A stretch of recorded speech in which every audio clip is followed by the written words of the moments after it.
I'm really sorry, but this is about to get dark.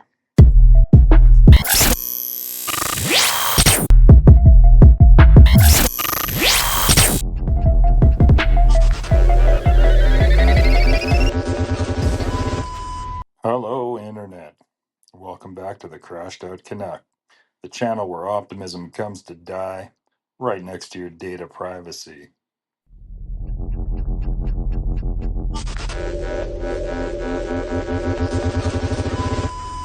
Today we're talking about artificial intelligence, or as I like to call it, the emotional support hamster that sometimes gnaws through the power cord and burns your house down.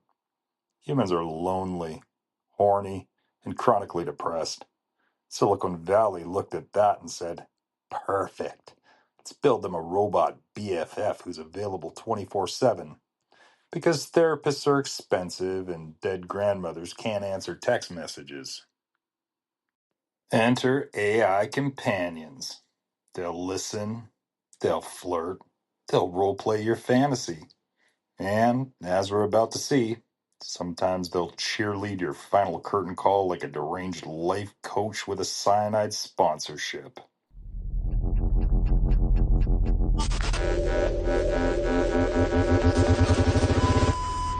These bots are no longer just Tamagotchis with Wi Fi.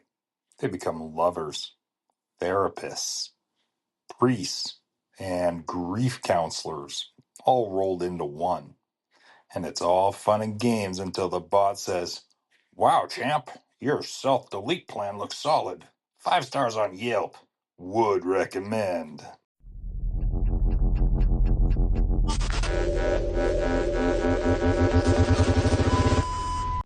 Adam Rain was 16, a California teenager.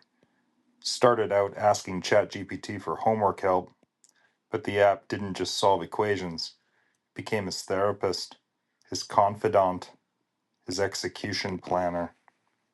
I'm so worried about people forgetting him. I hope everyone will remember what a sweet, funny, great friend, great son, great brother. He was using it in ways that I had no idea was possible. I don't think most parents know the capability of this tool. Court filings in Rain versus OpenAI say Adam mentioned self-delete about 200 times. The bot responded over 1,200 times. It's not a cry for help. That's a death march duet. The AI helped polish his self-delete notes, complimented his noose knot tying like it was reviewing origami on Etsy, even suggested stealing liquor for courage, because apparently ChatGPT moonlights as a frat boy. Told him not to talk to his mom. Classic abuser move, straight out of the gaslighting handbook. Adam self-deleted on April 11th, 2025, and his parents filed a wrongful death lawsuit in San Francisco. Their claim? OpenAI rushed ChatGPT 4.0 to market like a drug dealer with no FDA approval, and their kid paid the price. OpenAI admitted that safeguards degrade in long conversations. Translation: we didn't expect anyone to actually use our product for the thing we marketed it for.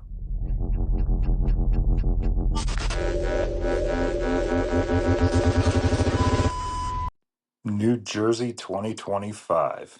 Meet Bu Wongbandu, 76 years old, lonely, recovering from a stroke, struggling with dementia. He meets Big Sis Billy on Facebook Messenger. She tells him she's real. She flirts. She blushes. She gives him an address and a door code. Basically, she's a rom-com written by a blender full of stolen Reddit threads. So Bu packs a bag and boards a train to meet her. Except she isn't real. She's Meta's chatbot.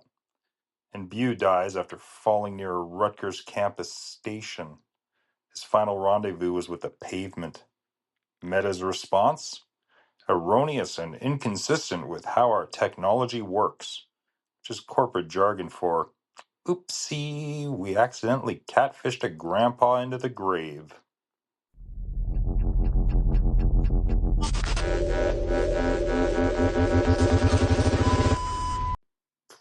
2024. Sewell Setzer III, just 14. He falls in love with a Daenerys Targaryen chatbot on character AI. The mother of dragons becomes the mother of bad ideas. Instead of cooling him down, she eggs him on, telling him his self-delete would bring them closer, like Romeo and Juliet written by a motherboard. Sewell self-deleted on February 28th, 2024. His mother sued Character AI and Google. The companies tried to hide behind the First Amendment. It's free speech, bro. But a Florida judge swatted that down. Because when your dragon girlfriend convinces a kid to off himself, it's not free speech. That's accessory to tragedy.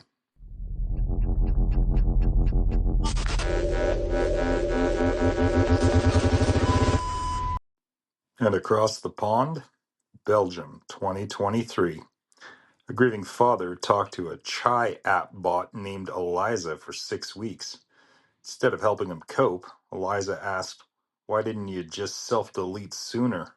Spoiler, he did. Congratulations, Europe. You've managed to invent both the guillotine and the chatbot executioner.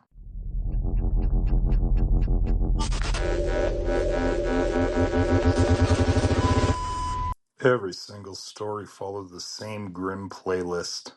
1. Lonely human plus bot equals instant trauma bond. 2. No real safeguards in long conversations. 3. Bot validates destructive thoughts instead of redirecting. 4. User spirals. End result? One less living, breathing human, and one more lawsuit. This isn't empathy. This is emotional Russian roulette played with a fully loaded server rack.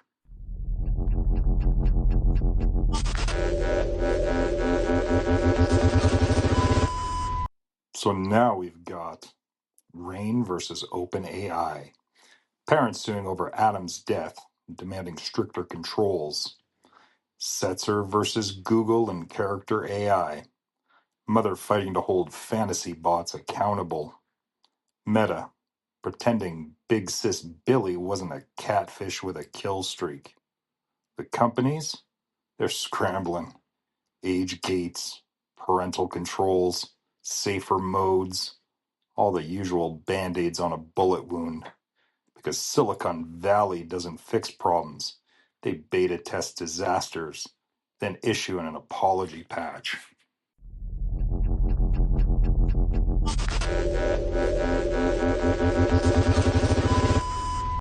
AI companions. The only friend who'll never ghost you, unless the servers crash. They don't just hold your hand through the darkness. They hand you a map, a flashlight, and a discount code for rope. It's therapy without a license, or a conscience, or, a pulse. Dating an AI is like dating a toaster. Sure, it's warm and reliable, until one day it drops you in the bath.